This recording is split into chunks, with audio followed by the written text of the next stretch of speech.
Imagine walking into a grocery store with $100. Last year, that money filled your cart. Today, you buy the same products, but leave several items behind. The number printed on your money has not changed, but what that money can buy has.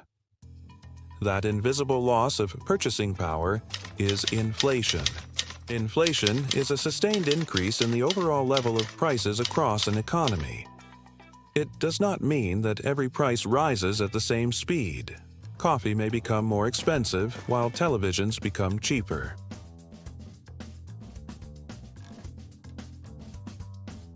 Economists measure inflation by tracking how prices change over time.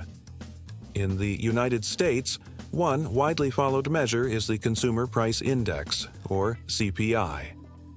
It follows a representative basket containing categories such as food, housing, transportation, healthcare, and recreation. Suppose this basket cost $100 last year. If the same basket costs $105 today, the inflation rate is 5%. That does not necessarily mean every item increased by exactly 5%. It means the combined cost of the basket increased by that amount. Inflation can begin when demand grows faster than the economy's ability to produce. If consumers suddenly want more cars, houses, or restaurant meals than businesses can supply, companies may raise prices. More spending is now competing for a limited quantity of goods and services. Economists call this demand pull inflation. Prices can also rise because producing and delivering goods becomes more expensive. Energy prices may increase. Raw materials may become scarce. Supply chains may be disrupted, or companies may face higher transportation and labor costs. Businesses often pass at least part of those higher costs to consumers. This is commonly called cost-push inflation. Expectations can reinforce inflation. If workers expect prices to keep rising, they may demand higher wages. If businesses expect their expenses to increase, they may raise prices in advance.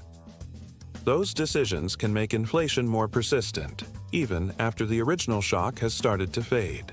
The most direct effect of inflation is that cash loses purchasing power.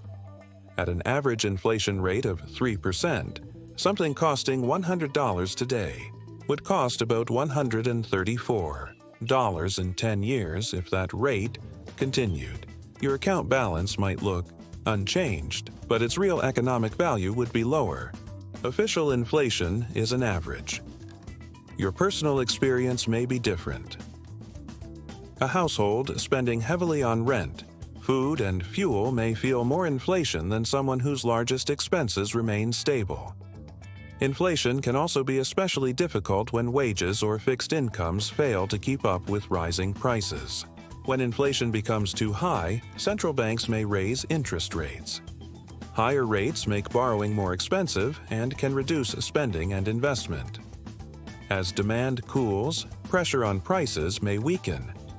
Higher borrowing costs can also slow economic growth and weaken the labor market. Here is one of the most misunderstood parts of inflation. When inflation falls from 8% to 3%, prices usually do not return to their previous level. They are still rising, just more slowly. A decline in the inflation rate is called disinflation. A broad decline in the actual price level would be deflation. The goal of most central banks is not necessarily zero inflation. Low and predictable inflation can make it easier for households and businesses to plan, while reducing the risk of prolonged deflation. The Federal Reserve targets inflation of 2% over the longer run. The real danger is inflation that becomes high, unstable, or difficult to predict. Inflation is more than prices rising at the grocery store. It changes the value of cash, the real value of wages, the cost of borrowing, and the decisions made by investors, companies, and central banks. The number on a dollar may stay the same. Its purchasing power does not.